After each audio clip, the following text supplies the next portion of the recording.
Magandang araw mga kahapi ko. Ayan nga, tiyag-yag na ako. Nabigla akong nasilip ang oras ng shuttle ay talagang ladaan na pala agad.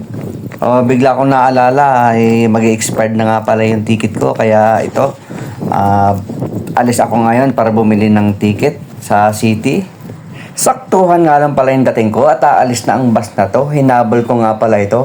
Kaya naman napalaban ako ng takbuhan at hanggang ngayon ay hinihingal pa ako. Maliwalas nga pala ang panahon ngayon at may sikat ang araw. So kahit na may sikat ang araw ay medyo malamig pa rin. Hindi pala medyo, talagang as in malamig dahil nakasiro ang temperatura natin ngayon. At dahil wala nga akong pasok ngayon ay pagkakataon ko na para bumili ng aking ticket. Ay expired na nga pala yung ticket ko, December pa yung ticket ko. Pero may allowance naman yung 5 days. Ay kitang-kita nyo naman, maaliwalas ang panahon ngayon. Ayan nga't may sikat ang araw, kaya medyo maganda ang panahon ngayon. Ay hindi laging ganyan. Madalas makulimlim madilim kita nyo naman ang mga puno, patay. Ay nakakaawa ang mga puno dito. Ay kung ako sa mga puno, mag-a-abroad na rin ako, makapunta ng Pilipinas. At ang hindi na mamamatay sa lamig. Ay matagal-tagal pa ulit magkadahon yung mga yan. Ay siguro yung mga April o June pa yan bago magkadahon. Nung unang taon ko dito, ako'y manghang-mangha. Paling ngayon, nakakasawa rin pala. Sa una lang pala, masarap yung malamig. Ngayon, nakapaw. Kasakit sa balat. Parang may nangunguryente na iwan na nangangagat. Ano man tawag doon? Frostbite ba yun? Dito na nga pala ako sa city at malapit na akong bumaba. So, ganyan ang mga pormahan ng mga tao din Ayan kakakapal ng mga suot. Hamba, ay sa Pilipinas, hindi aari yan. Tagaktak siguradong pawis mo. So yan nga, maglalakad-lakad muna tayo ng konti hanggang doon sa may pedestrian at tayo ay tatawid. Fair station nga pala ang tigil ng mga bus dito. So ito yung isa sa mga estasyon ng bus dito sa city. Ang Dobo Corot kung tawagin. Patawid na nga tayo ngayon sa pedestrian lane. So yan na nga mga kahapi ko, kitang-kita nyo naman ang effort ko sa pagbablog at nagpapakyut pa nga sa inyo. Sana naman kayo manood lagi sa akin. Kung gusto niyo naman, i-follow niyo na rin ako. Mag-comment na rin kayo, huwag kayong mahiya. Para naman may mabasa ako sa mga video ko. Kahit mga basher, walang problema. Welcome na welcome kayo dito, mga kahapi ko. Basher man o supporters, followers, ay lahat ay welcome dito sa akin. Walang problema. At kung umabot ka nga dito sa video na to, ay maraming salamat at ako'y natutuwa at nanood ka naman sa video ko, kahapi ko. At nandito na nga tayo ngayon sa Malom, ang isa sa mga mall dito sa city. So dito madalas ang puntahan ng karamihan nating kapwa Pilipino. Dito sa city, dito sa Hungary, talagang maraming mga Pilipino dito sa Kecskemét. At marami akong nakikita mga Pilipino tumatambay dito sa Malom. At ito na nga, papunta na ako sa bilihan ng tickets at makabilan ng ticket gamit ang aking card.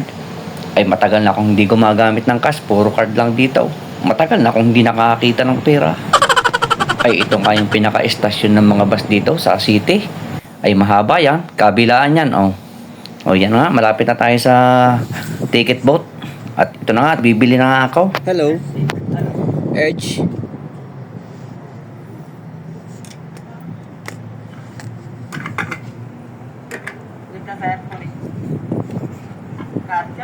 Kartya.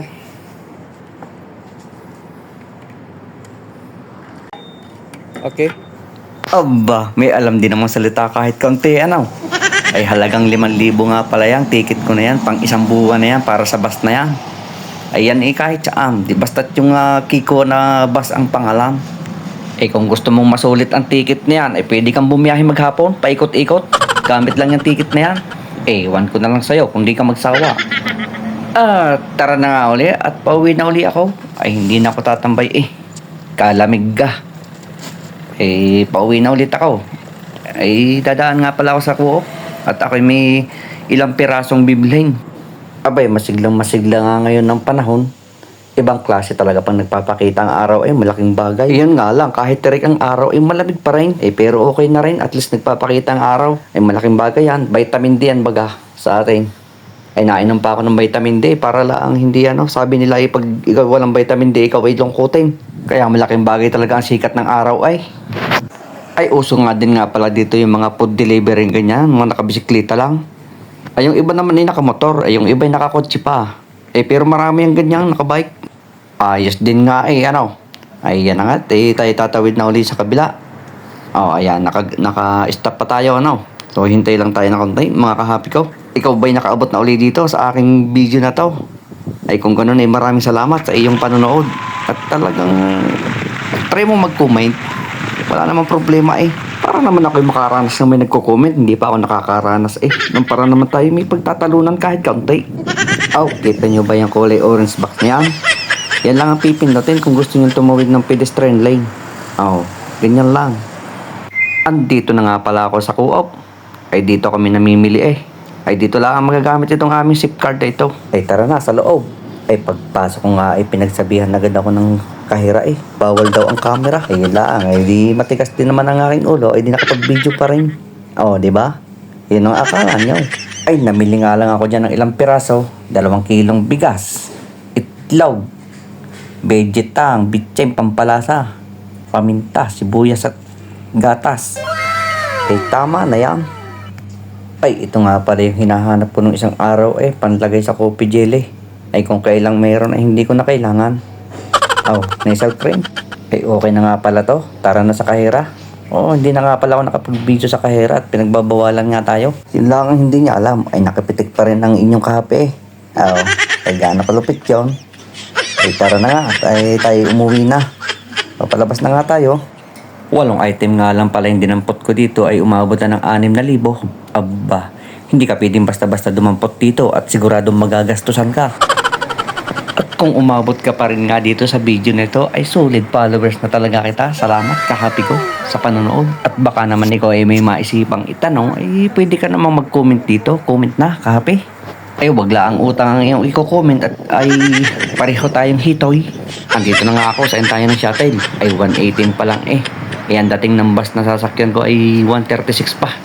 Ay matagal-tagal pang hintayin to. Ay kalamig. Ay para nga hindi ako mainip ay nag-video-video muna ako dito sa paligid. Ay ganyan yung mga bahay dito. Pare-parehas ang itsura. Baka mayroong may alam dyan. Ay mag-comment na. Ay matagal ko nang tanong yun kung bakit pare-parehas ang itsura ng bahay din Ganyan nga lang yung mga tindahan din Ewan kung anong tindahan yan. Tindahan ganyan ng pantay. Ay siguro may naka-display Talagang ako nilalamig na. Ay talagang nanunuyo ng aking labi may nanunurok-nurok sa mukha. Bakit ganaw? Ang hirap talaga pagka ganito ang panahon. Parang may hilo Ito nga't dumating na yung bus. Mabuti na lang at dumating na. Ako'y nilalamig na tara. At nakasakay na. Kalalaki ng mga babae dito. Malalaki ako lang yung maliit. Ay tawa mga kahapi ko. Ang ticket ko nga pala ay nakaipit na sa cellphone. Kaya kapag sasakay ako ay papakita lang yun sa driver ay okay na. Ay habang nga pala ako nagbibideo ay minapansin ako sa likod. Ay si ate ang ganda Sa pelikula lang ako nakakakita ng mga ganyan. Ay baka nga tayo mapansin kaya iniwas ko na ang camera. Ay dito na tayo sa labas. Yan nga pala, pauwi na ako. Ito sa kabilang side ito. Itong at pababa na ako. Nakabalik na uli sa accommodation. Ay ganun lang yon, round trip. Nakabili na ng ticket. Nakapag-grocery na. Ito na, pababa na ako. Andito na uli ako sa accommodation. So ganyan naman ang mga ganap kapag wala akong pasok. Pupunta sa city, bibili ng ticket, mag-grocery. Ganun lang, wala nang iba. At kung umabot ka nga pala sa video na ito, ay talagang maraming salamat sa panonood mo. Talagang followers, masasabi kong followers na kita. Ito nga't paakyat na ako, nakauwi na ako. Hanggang dito na lang ang video ko. Ayan, konting pakyat pa. Bye-bye, paalam.